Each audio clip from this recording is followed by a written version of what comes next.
Hi, this is Dr. Amit from Rudraksh Physiotherapy Clinic, Solan.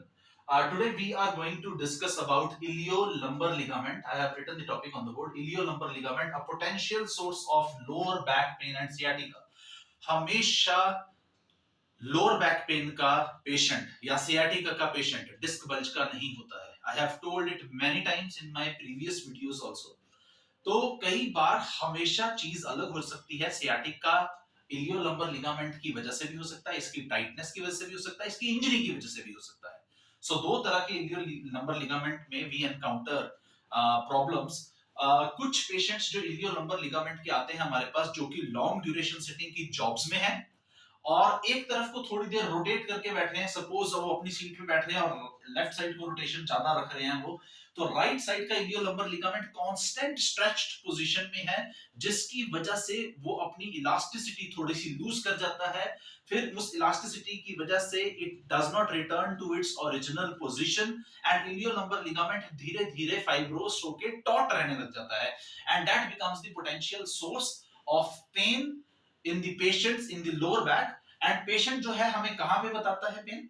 जब आप palpate करेंगे इलियोलंबर ligament को, तो पोस्टीरियो सुपीरियर इलियक स्पाइन से थोड़ा सा मीडियल इंफीरियर जाके सैक्रल सल्कस के पास, जब आप यहां जैसे इस पोर्शन पे सैक्रल सल्कस के पास दबाएंगे, patient will report pain on palpation. There will be tenderness. That means iliolumbar ligament is tight or it has been injured. अब ये इंजरी किस केसेस में होगी इलियोलंबर लिगामेंट में?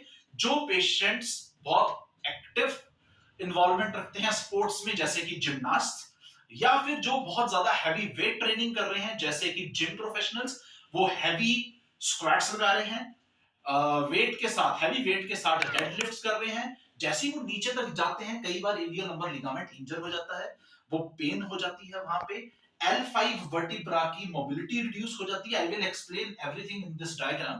तो वहां पे वो पोजीशन इलियोलंबर लिगामेंट की जहां पे वो इंजर हुआ है, we have to treat it according to the conservative protocols of physiotherapy. साथ में हमको उसको रिलीज भी करना पड़ेगा. So I am telling you, if you can see in this diagram, if you can see, this is the T12 vertebra, 12th thoracic vertebra, and this is the first lumbar vertebra, second lumbar vertebra, third lumbar vertebra, fourth L4, L5, and this is your tailbone, and this is your hip bone on both the sides. So tailbone is making the joint with the hip bone. This is known as your sacroiliac joint on the right side. This is known as your sacroiliac joint on the left side. But if you see, the iliolumbar ligament has its attachment from the transverse process of the L5 vertebra to the medial aspect of the iliac crest. So this is your iliolumbar ligament. It is attached to the transverse process of the L5 vertebra. ये जो मैंने show किए हैं green colour से, this is the transverse process of the lumbar vertebras. तो एक attachment इलियोलंबर ligament की यहाँ पे है L5 वर्टिब्रा के ट्रांसवर्स प्रोसेस पे, एक इलियक क्रेस्ट के साथ ये जुड़ा हुआ है. तो जब भी हमें इलियोलंबर लिगामेंट को पैल्पेट करना है, तो हम पोस्टीरियो सुपीरियर इलियक स्पाइन, ये है, this area is the posterior superior iliac spine. यहां से नीचे आएंगे, medially and inferiorly we will enter into the sacral sulcus area. यहां पे हमें पैल्पेट होगा iliolumbar ligament and that is the potential site of pain. अब if you can see between the L5 vertebra and the sacrum S1 vertebra, there is a joint between the superior articular inferior articular process of the L5 vertebra and superior articular process of the sacrum S1 vertebra. यहाँ पे this blue dot is your facet joint.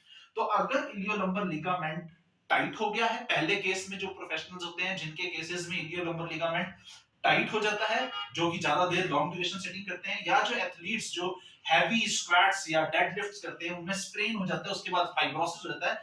This ligament affects the mobility of the L5 vertebra. जब इस mobility को affect करेगा L5 vertebra का, तो यहाँ पे फेसेट जॉइंट लॉक हो जाएगा and this will cause this facet joint to lock up. So this is known as the locking of the facet joint. तो पेशेंट को पेन हो रही होगी, कुछ मूवमेंट्स में आगे झुकने में पेन हो रही होगी कि मैं झुक नहीं पा रहा हूं, मेरे को आगे को जैसे ही झुक रहा हूं पीछे पेन आ रही है. That doesn't mean that it is disc prolapse. It can be that L5S1 facet joint is locked due to iliolumbar ligament injury or iliolumbar ligament tautness. Now अगर हमारा L5 वर्टिब्रा की रोटेशन या mobility reduce हो जाती है, it is indirectly attached to the muscle known as quadratus lumborum, big muscle, जो कि L4, L3, L2, L1 और T12 के साथ जो लास्ट रिब अटैच्ड होती है वहां से अटैच होती है क्वाड्रेटस लंबोरम मसल, और ऊपर इलियक क्रेस्ट के टॉप में जुड़ी होती है। दूसरी साइड इस क्वाड्रेटस लंबोरम मसल की यहां पे होती है। This muscle is shown in the red colour. Now, L4 is also moving in conjunction with L5. It is making a joint between L4 and L5. There is a joint. Here is, you can see a facet joint between L4 and L5. So if L5 vertebra is, the mobility of the L5 vertebra is reduced, what will happen? Quadratus lumborum will get affected. It can become tight. उसकी mobility कम हो जाएगी quadratus लंबोरम की, क्योंकि L5 के effect की वजह से L4 भी काम कम करेगा। L4 अटैच्ड है क्वाड्रेटस लंबोरम मसल के साथ, तो कहीं ना कहीं क्वाड्रेटस लंबोरम भी इफेक्ट हो जाएगी, वो टाइट हो सकती है। इसी तरह से ऑपोजिट साइड पे मैंने बहुत बड़ा सा एक फेशिया दिखाया हुआ है, थोरैकोलंबर फेशिया। ये एक फेशिया है जिससे बड़ी मसल लैटिसिमस डॉर्साई का ओरिजिन होता है, यहां से निकलती है लैटिसिमस डॉर्साई और आपके अपर लिम्ब में जाती है। So this fascia has a connection with the lower limbs, यानी कि आपकी लेग्स के साथ आपकी बाजुओं को कौन सा फेशिया कनेक्ट कर रहा है? thoracolumbar fascia. So if your lower back is affected, it can produce pain even at the shoulder levels, क्योंकि thoracolumbar fascia टाइट हो जाएगा, it will restrict the mobility of the latissimus dorsi, और latissimus dorsi ultimately it might cause the pain over the posterior aspect of your shoulder joint, जहां से वो cross कर रही है और head of the humerus के नीचे इंसर्ट कर रही है। So everything is interrelated, and this is the mechanics which we have to understand while assessing the patient. सो हमें हर हालत में चेक करना है कि इलियोलंबर लिगामेंट नहीं इन्वॉल्व है, तो वो हमें कैसे चेक करना है? फिजिकली, क्योंकि एमआरआईज में एंड एक्सरेज में you can not detect the injury और द टॉटनेस ऑफ द इलियोलंबर लिगामेंट। सो अगर हमें इसको चेक करना है तो हम वो कैसे करेंगे? उसके बारे में मैं आपको अभी थोड़ी देर में एक टेक्निक दिखा रहा हूं कि how we will assess it, and उसी टेक्निक को हम यूज कर सकते हैं इस लिगामेंट को रिलीज करने से कैसे पेशेंट को इंस्टेंट रिलीफ हो सकता है। So I am showing you the technique. So now I am demonstrating you how you can assess that L5 vertebra mobility is reduced. First, you will come and see and palpate the PSIS, posterior superior iliac spine, which is approximately it is at the level of L4 vertebra. तो यहाँ से this is the posterior superior iliac spine of this patient. So what we will do, यहाँ से palpate करते हुए we will go downwards and medially. Downwards and medially we will enter that area which I have mentioned, sacral sulcus. Now I am at sacral sulcus area and I can feel the transverse process on the right side and I can feel the transverse process on the left side. Now this is that area जहां पे मैं palpate करूंगा और press करूंगा and patient says yes I am having pain on the right side, यहाँ पे मुझे pain है, तो it can be that iliolumbar ligament is injured at this particular area. But how to confirm it that iliolumbar ligament is involved or not?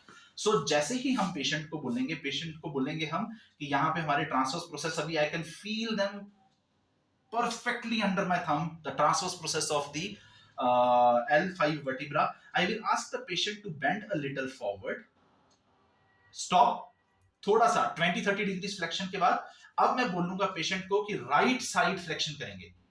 Now see if the patient is bending, stop, right side flexion पे, इस movement पे I am now losing the contact of the transverse process of the L5 vertebra.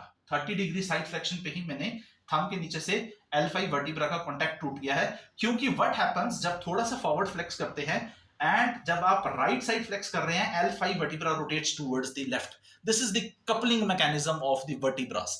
तो यहां पे क्या होता है, जब हम साइड फ्लेक्स करेंगे राइट साइड को तो L5 वर्टिब्रा थोड़ा सा लेफ्ट साइड को रोटेट होना चाहिए, ये नॉर्मल है. तो जैसे ही इन्होंने राइट साइड फ्लेक्स किया और मेरे थंब से नीचे L5 वर्टिब्रा का ट्रांसवर्स प्रोसेस का कांटेक्ट ही टूट गया, यानी कि L5 vertebra has started rotating towards the left.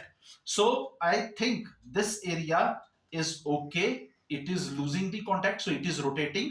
Now again coming back to the neutral position, now I will assess on the left side. Now on the left side I will ask the patient to bend a little forward and now side flex towards the left side. More, still, stop. Still I am able to palpate the transverse process of the L5 vertebra over the left side, that means वो rotate नहीं हो रहा है।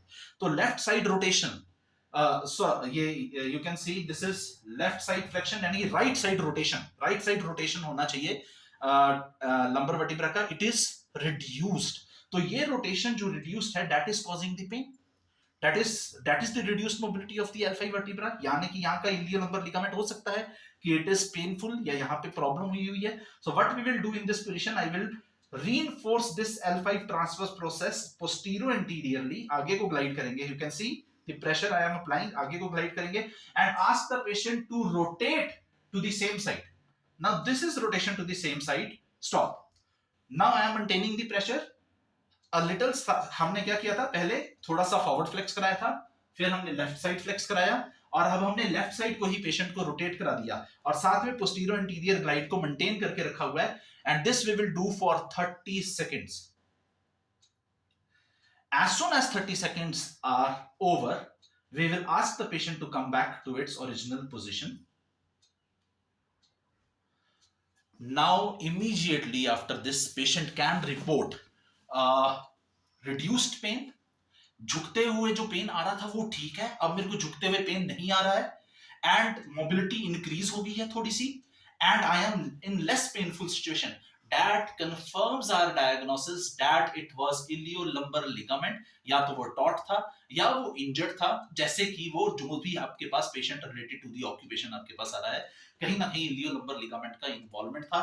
This is the best technique, इस position पे 30 seconds hold करके रखेंगे, you can increase the mobility of the lumbar 5 vertebra and patient will get pain free, but उसके साथ साथ हम पेशेंट का अगर लिगामेंट इंजर है तो हम अपनी conventional physiotherapy, ultrasound, long waves, इनके साथ हम उसका ट्रीटमेंट करेंगे, पेशेंट का वो भी हम हील करेंगे और मोबिलिटी को भी रिस्टोर करेंगे। Believe me, this is a fantastic technique, and हम जितने भी पेशेंट्स का इलियो लंबर लिगामेंट इंजरी सस्पेक्ट कर रहे हैं क्लिनिक में, हम जैसे ही ये 30 सेकंड्स के लिए होल्ड रखते हैं इस पोजीशन पे, patient leaves pain and his mobility front में जब वो झुकता है तो and the pain disappears. So stay tuned with our channel. This is all for today. Thank you so much.